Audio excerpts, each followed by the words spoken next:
আবিসিনিয়ার বাদশার পক্ষ থেকে ইয়ামানে আব্রাহা নামক একজন শাসনকর্তা ছিল। সে দেখল গোটা আরবের লোকেরা মক্কার কাবা শরীফে হজ করতে চায়। বিষয়টি তার মোটেও পছন্দ হলো না। তার ইচ্ছা হলো মক্কার পরিবর্তে সবাই আমার দেশে আসুক। এই লক্ষ্য বাস্তবায়নের জন্য সে ভাবল, কাবাগৃহের অনুকরণে আমাদের এখানেই একটি উচ্চ মর্যাদাসম্পন্ন গির্জা নির্মাণ করব। তাতে বিনোদন ও চিত্তাকর্ষণের সব ধরনের উপকরণ থাকবে। তা হবে সর্বোচ্চ জাঁকজমকপূর্ণ। তাহলে মানুষ মক্কার সাদাসিধে সেই কাবা বর্জন করে মূল্যবান পাথরে সজ্জিত এই কাবার দিকে ছুটে আসবে। এতে মক্কার হজ পর্ব ও বন্ধ হয়ে যাবে। সে এই উদ্দেশ্যে ইয়ামানের রাজধানী সানায় একটি নকল কাবার ভিত্তি স্থাপন করে।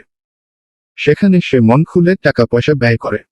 কিন্তু এত কিছুর পরও মানুষ সেদিকে আকৃষ্ট হয় না।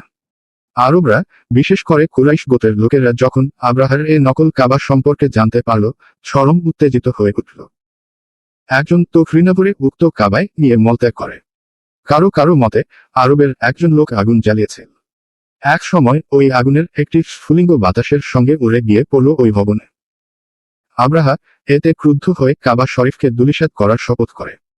শপথ অনুযায়ী বিপুল সংখ্যক হাতি সংবলিত সৈন্যদল নিয়ে বাস্তবেই সে কাবা শরীফ ধ্বংস করার উদ্দেশ্য বের হয়। পথে আরবের যে গোত্র তার প্রতিরোধ করে, তাদের সাথে সে যুদ্ধে লিপ্ত হয় এবং তাদেরকে পরাজিত করে। নবীজির দাদা আব্দুল মুত্তালিব ছিলেন তখন কুরাইশ গোত্রের নেতা এবং কাবা শরীফের মুতাওয়াল্লি। তিনি এই সংবাদ জানতে পেরে বললেন, লোক সকল, তোমরা নিজেদেরকে রক্ষা করার ব্যবস্থা করো। কাবার মালিকই কাবাকে রক্ষা করবেন। আব্রাহা পথ পরিষ্কার দেখে বিশ্বাস করে নিল যে এখন আর কাবা ধ্বংস করা কঠিন কাজ নয়, কারণ সেদিকে থেকে মোকাবেলা করার কেউ নেই। আব্রাহা যখন মক্কার নিকটবর্তী মুহাসসার উপত্যকার নিকট পৌঁছল, তখন সমুদ্রের দিকে থেকে হলুদ আর সবুজ রঙের ক্ষুদ্র ক্ষুদ্র পাখির ঝাঁক আসতে দেখল।